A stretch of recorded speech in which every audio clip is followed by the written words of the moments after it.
Hello and welcome back to the Why We Write Fantasy podcast. I'm Oscar Cesena and I'm joined by amazing co-host KJ. Hi, I love being called amazing. I'll take that. How's it That's going, that's Oscar? a that's a compliment. You owe me something now. Yeah. How's it going, Oscar? Tell me what you're reading. So I am reading Kindred by Octavia Butler. Yes. It's an amazing story. Like it was written even I think before I was born, but the honestly Mhm. the writing is great. Like I just started it. I'm in chapter 4. But honestly, the writing is great. It's a really cool premise. Like it's a woman that travels to another location to save Mhm. a kid. That's kind of like the first image that you see, and then she starts traveling back and forth and realizes that it's a different time.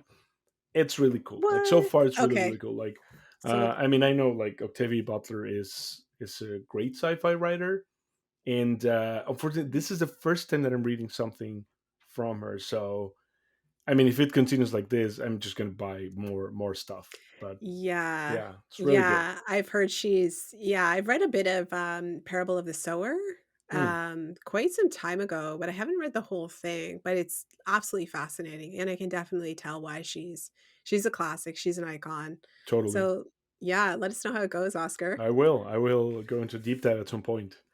But what about Yes. you, KJ? What are you reading? You're gonna laugh at me. So, I have felt the need to just escape lately. I don't know what it is. So, I have read Sarah J. Maas before. I've read her Throne of Glass series up until the end of book 4. I kind of lost steam.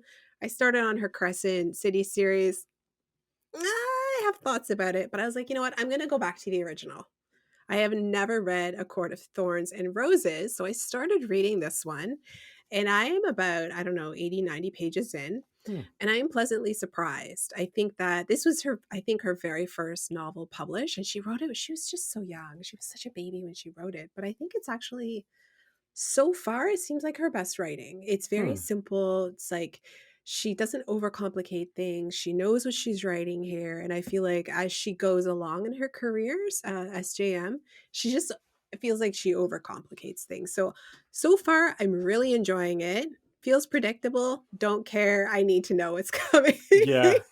I feel like it's what I need right now. So, I'm going to stick with this and see how it goes. Oh, that's pretty cool. Yeah, I've read only one of Sir J. Maas. It's not my style of fantasy, No. but Yeah, yeah, let us know how it goes. Like I I will. find it really interesting when it's like the first book that someone writes. You can Yeah. see when they were doing it like without knowing anything.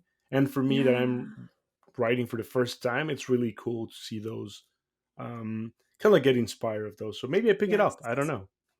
You might like it, I don't know, it does definitely feel like a different SJM, it doesn't feel like, the later SJM. You think of, like, Stephen King, if you Hmm, like, Pet Sematary is totally different than, like, Fairy Tale. It's right. just his writing style, like, how he's creating the plot, the world building, that sort of thing is just his earlier stuff, I think everybody can agree, is better. Hmm. Right, so maybe it's the same with SJM. I don't know. Sorry, Sarah. I know that you're rolling in it, so I don't think my opinion's gonna really make or break you. I thought you were gonna say like, sorry, Sarah, I Sorry. know you're listening. It's like, yeah, No, of yeah, course you're she's totally listening. listening. What's up, girl? No. No, I doubt she's listening, but if she is, hi, Sarah. Well, why don't we dive in then today with what we're talking about? Let's do that. And I think it's pretty interesting. It's you know what? I think you'd be better doing the intro because you know way more about this than I do. So why don't you tell us Yeah. what are we going to be talking about today?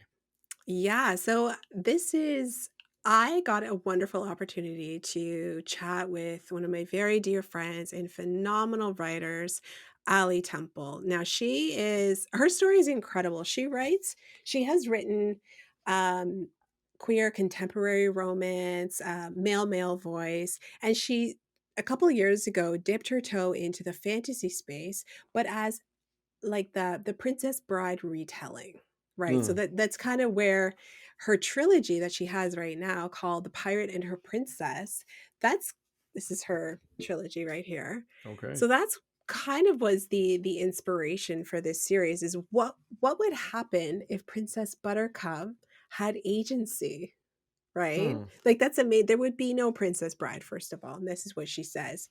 But this trilogy is actually it's queer fantasy. It's not romance, but it has romantic elements, but it's female-led characters. Okay. So that it subverts a lot of traditional fantasy in both publishing and storytelling. What, consumers what they do consume. Because when you think about fantasy, the history of fantasy publishing, it has been for the most part, a very male dominated world, right? Heteronormative, male dominated world. Now, Right. recently, there has been a shift into more queer spaces, which is fantastic. We have writers like TJ Klune, The House in the Cerulean Sea, which is an amazing book. I highly recommend it to everybody. But for female led and for lesbian fantasy, it's been really hard going, and sales and acquisitions are actually decreasing, despite the fact that we have names like Samantha Shannon, The Priory of the Orange Tree, Mm-hmm. which is female-led queer fantasy. It's a fantastic book. And we also have Seal Polk, even though I knew the end, her novella is also queer, female-led fantasy. It's still a really tough space to break into. Hmm. So, and this was the issue that Allison had when she was trying to get this trilogy out there, the very first of her trilogy called Uncharted. But I'll let her tell her story and how she's really carved that space in the indie publishing world, and a lot of authors who are writing this sort of fantasy, female led, queer fantasy, are being met with brick walls when it comes to traditional publishing. So thank you, KJ. This was like an amazing introduction, like a really quick summary. And let's go and listen to the interview. Welcome to the Why We Write Fantasy podcast, a podcast about all the reasons why we love to write and read fantasy. Alli is the author of, I think I counted 14 books, but she'll correct me in a moment if I'm wrong. They include her queer fantasy trilogy, The Pirate and Her Princess, which is her most recent, I believe, the one coming, the last book in the trilogy is coming out very soon. Yay! Mm-hmm. Alli lives in, yes, celebration everywhere. Alli lives in Toronto with her very patient husband and the world's cutest team of rescue pets that I can attest to the fact that they're super, super cute. She tries to split her time between writing, exploring Toronto's parks, and traveling anywhere that has good wine. Tragically, this leaves no time to clean the house. I am so excited to have her here. Hey, everybody. Thank you so much for having me. I'm really excited to be here. So I want to dive into, can you take me on your indie publishing journey? I know this is huge. Let's Yeah, I start mean, from book one. okay. So I didn't start out, why we write fantasy. I didn't start out writing fantasy. I started out writing romance, contemporary romance. And yeah, and I really thought that was like going to be my bread and butter for a long time. And sold my first book to an agent and a small indie queer press. And as these things do, there were some hiccups, there were some issues. And the other books that I had on contract there didn't work out. So then I found myself like, I sort of, again, you think things are going to happen a certain way. I wrote a book, I queried it, I signed an agent. Like, you sort of think you're following the steps, and I'm a very step oriented person. Mm-hmm. Um, and then it all sort of I fell can apart. attest to that. Very step oriented, to a fault sometimes. Yeah. So, and then it all kind of fell apart, and my agent went, no, don't worry. Um, we'll send them out to other publishers. Someone else will want this. And in fact, nobody else wanted it. There's just the market in traditional publishing for queer romances was never very big to begin with. And I think, in fact, has shrunk a lot over the last, all of that went down in 2018. So that was 5 years ago. And I think the market for queer, like, there are obviously still queer romances being published by traditional publishers, but with the rise of self-publishing, more and more queer romance authors have found homes in self-pub, rather than going through the travails Mm.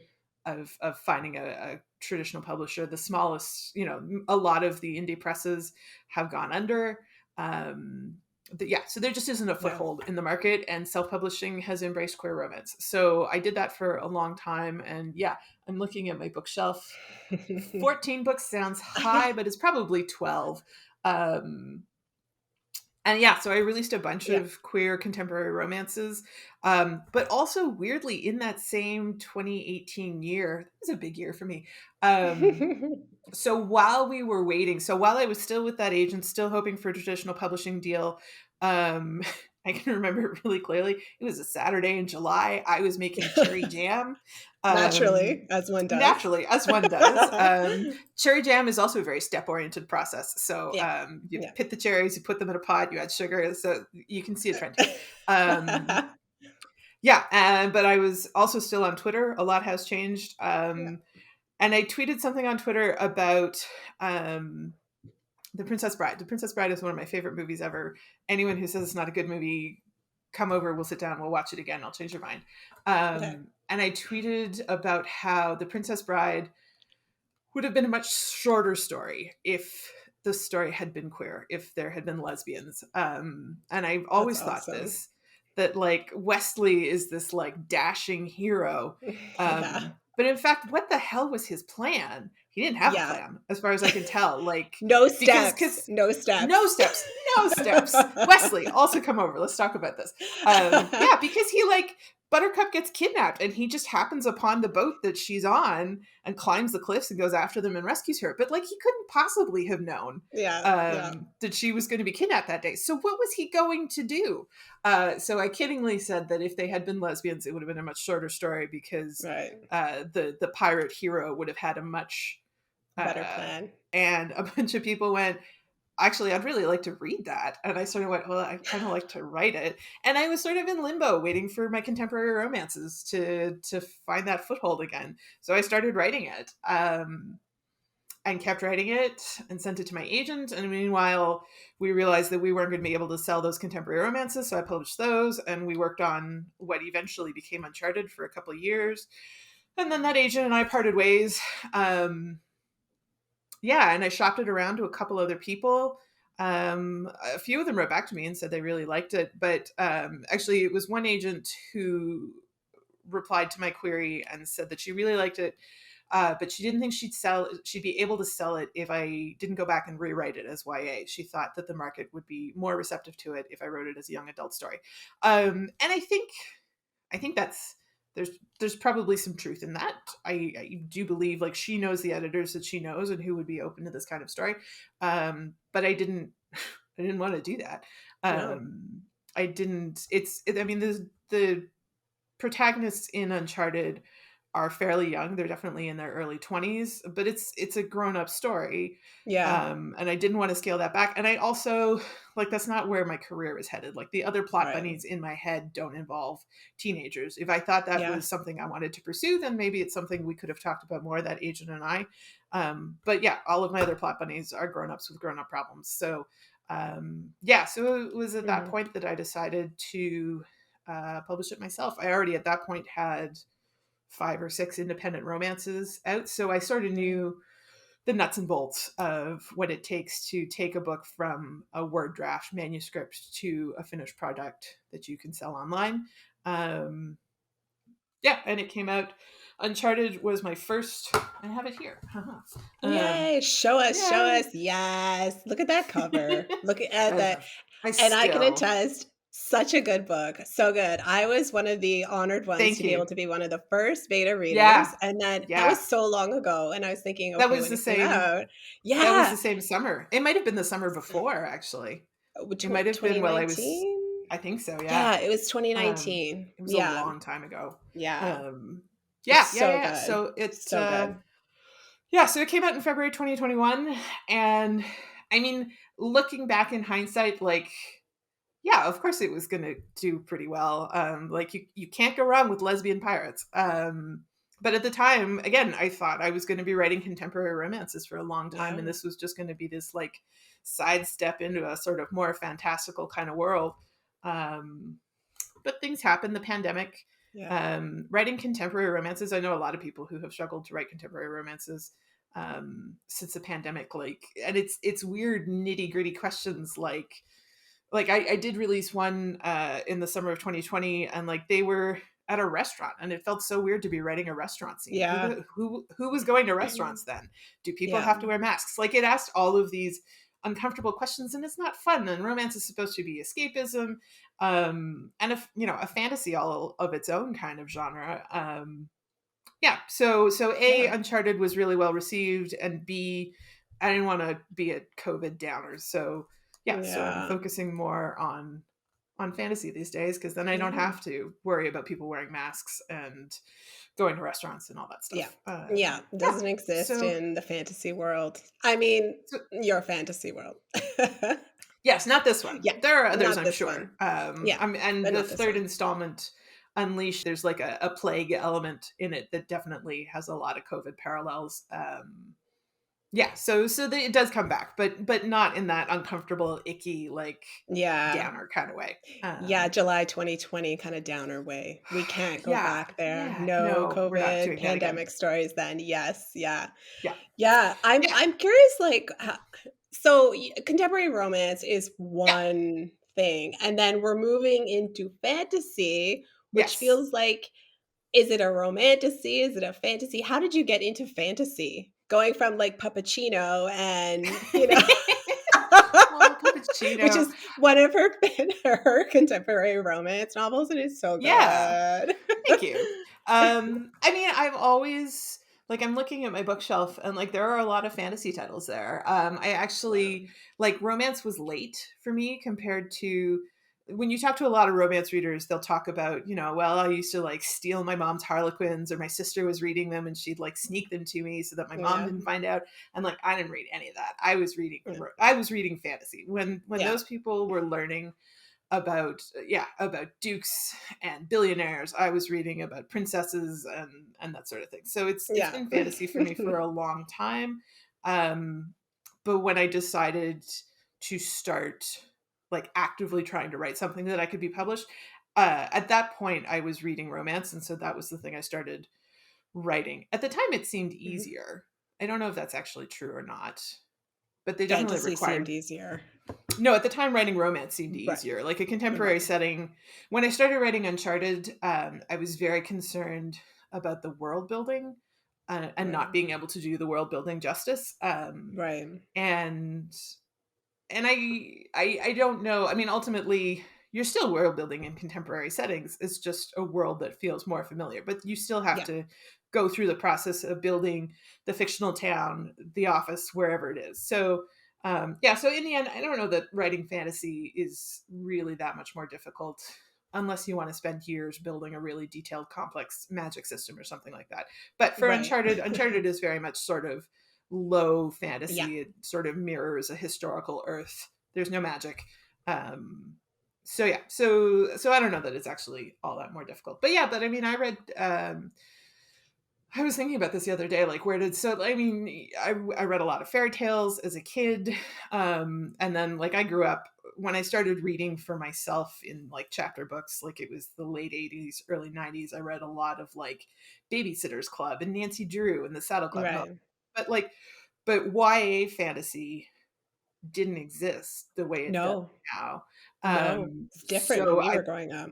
yeah, absolutely. Yeah. So like I went straight from the Babysitter's Club to like 6 book epic fantasy David Eddings, like gods Oh, and yeah. wizards and all of Oh, that stuff. yeah. Like Oh, there yeah. was there was no in between. There was just like Yeah. contemporary teenage girls whose moms didn't understand them, and then boom, magic. Yeah. Um, Easier to and I did handle. Magic is so much easier to handle. it like yeah, I don't know. And I read those for a long, long time. Like I read those through all of high school, and into university. And then I stopped reading for a while. Like you just, you know, you get busy with work and life, and reading wasn't the hobby I wanted to pursue at that time. And then people ask, so how did you get to romance? And I got to romance through fantasy, because I like fell down the like teenage Twilight Yeah. rabbit hole in my 20s, and so I read all of the contemporary vampire YA stuff, because then YA fantasy was a thing. I Yeah. remember like going, so I would go to the bookstore and I bought the first chapters. No, I bought the first Twilight book at like a chapters in Burlington, Ontario, and I was so embarrassed to be shopping in the young adult section. And like I was 26, like I was You not kind that of, grown up, but I yeah, felt grown up. close. And so when I bought the next one, like I bought it at a different bookstore, and then when I bought the third one, I bought that one at a third bookstore because I didn't want the salespeople to remember I was like the weirdo lady shopping in the YA section. Oh my I God. read all I of love those you. vampire stories. And this is a true story. I was at a Shoppers Drug Mart in Cobourg, Ontario. I was taking the train back to Toronto, and I was out of books to read. And there was a Shoppers across the street from the train station. So I went there. There's always a shelf of books, and they had a vampire book, and I was like, "Well, this looks good." Um, and it was, I still have it. It was Dream Warrior by Sherilyn Kenyon, and I didn't know it was going to be a Oh, romance novel. But like those teenage vampire novels were very chaste. Lots yeah. of sting. But because Twilight had a very PG sort of foundation, all of those books had a very similar heat level, and Sherilyn Kenyon did not. Yeah, yeah, and that's translated now into your trilogy. Tell That's me right. how you've embodied feminism and what it means to be a strong non-cis male leader and hero of your own story into this Yeah. trilogy. I mean, so because it started out as the Princess Bride, but lesbians, Yeah, um, I mean, let's stop there. we always knew it was going to have that quote unquote strong female lead. Yeah, One of the things I realized early on, one of the things I've continued, um, so the Princess Bride, the original William Goldman's Princess Bride, I saw in the movie theater in I think 1988, 89.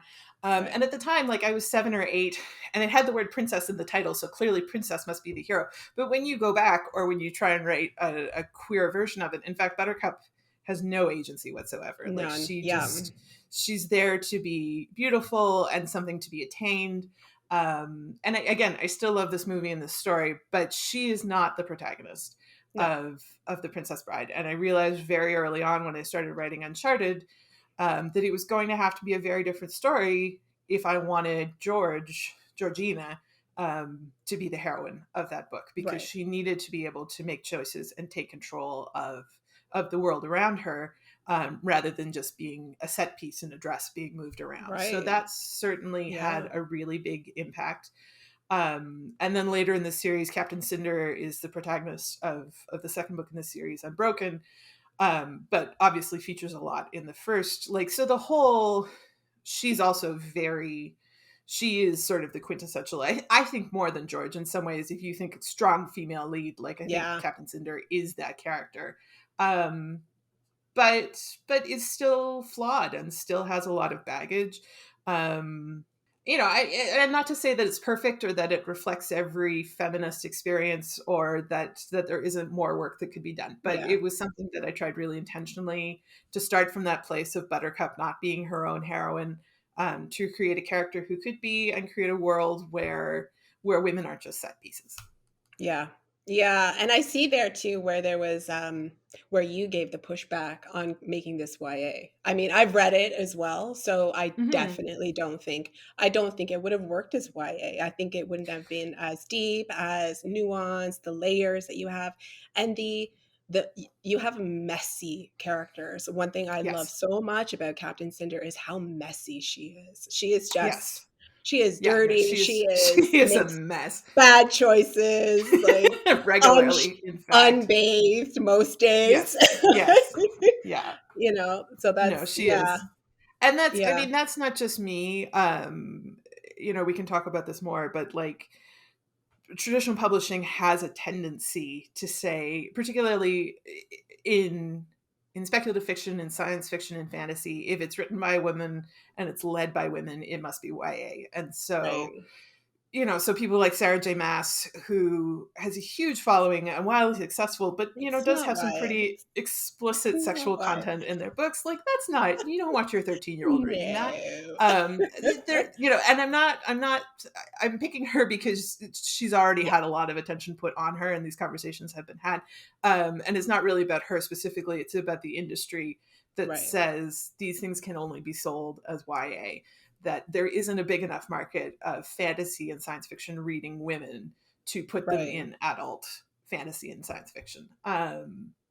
Yeah, Good. Yeah. and that's not true.